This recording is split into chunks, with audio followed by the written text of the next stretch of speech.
Olá!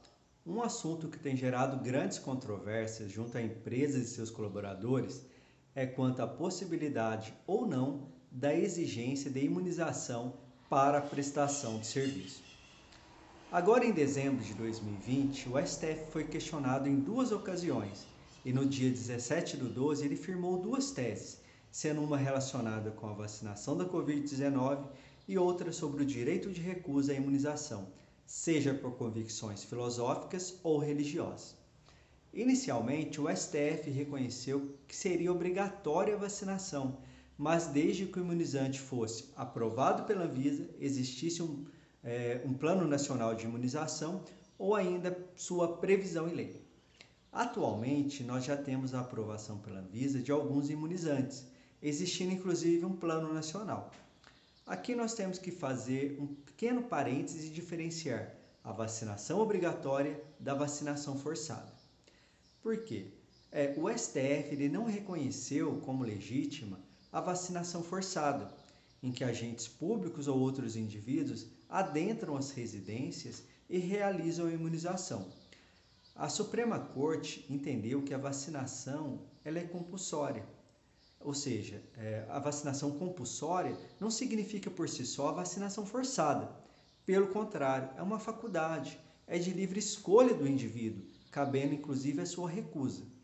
Pode, contudo, ser implementada medidas indiretas que levem esse indivíduo a se imunizar, pois, do contrário, ele viria a sofrer restrições ao seu exercício de certas atividades, como frequentar determinados lugares, enfim. Porém, sempre essas restrições devem ser previstas em lei. E quem pode editar essas leis? Nesse mesmo julgamento, foi reconhecido que a competência para legislar sobre o assunto ela é concorrente, cabe à União, aos Estados, ao Distrito Federal e aos municípios, cada uma dentro do seu âmbito de competência. Diante dessa contextualização da decisão do STF, como nós podemos implementá-la nas relações de trabalho? Aqui nós podemos trazer algumas situações e, diante delas, lançar alguns cenários e suas possíveis consequências. Em uma primeira situação, devemos levar em conta que se nas relações comuns do dia a dia existe a necessidade de lei para a obrigatoriedade da apresentação do cartão de vacinação, para as relações de trabalho também deve existir uma previsão específica, pois do contrário não seria permitida a aplicação dessas medidas restritivas, como a vedação do empregado ao seu posto de trabalho.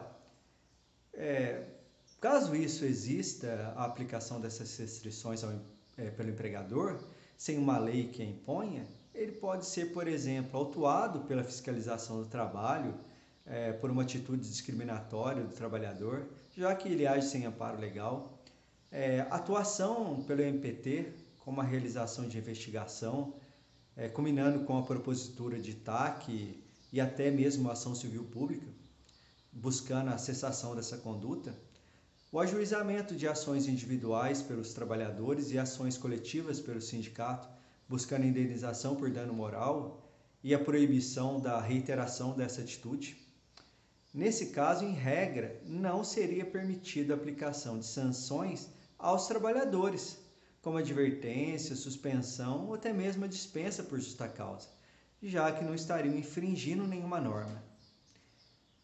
Em uma segunda situação, em que existe a previsão em lei, porém uma lei específica, não uma lei específica entre empregado e empregador, mas sim uma lei geral, uma lei criada para implementar as medidas sanitárias restritivas ao cidadão comum, como a proibição de ingresso em determinados estabelecimentos, se ele não tivesse munido de sua carteira de vacinação, como lojas de departamento, shopping centers, aeroportos, ingresso em escolas, universidades, participar de concursos públicos, frequentar restaurantes.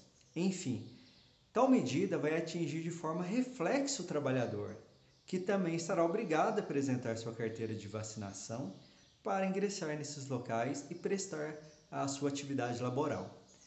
Aqui, o empregador, em regra, não estará agindo de forma discriminatória, mas ele vai estar pautado na saúde pública, amparado pela legislação vigente e pela decisão do STF. Aqui não vai caber imposição de multas pela fiscalização e eventual investigação pelo MPT, como regra, deve ser arquivada. Podemos ainda uma terceira situação, que seria nas hipóteses da existência de uma lei específica regulando as relações de trabalho e o trabalhador. Nesse caso, o trabalhador, apresentando um motivo justificado, pode deixar de se imunizar.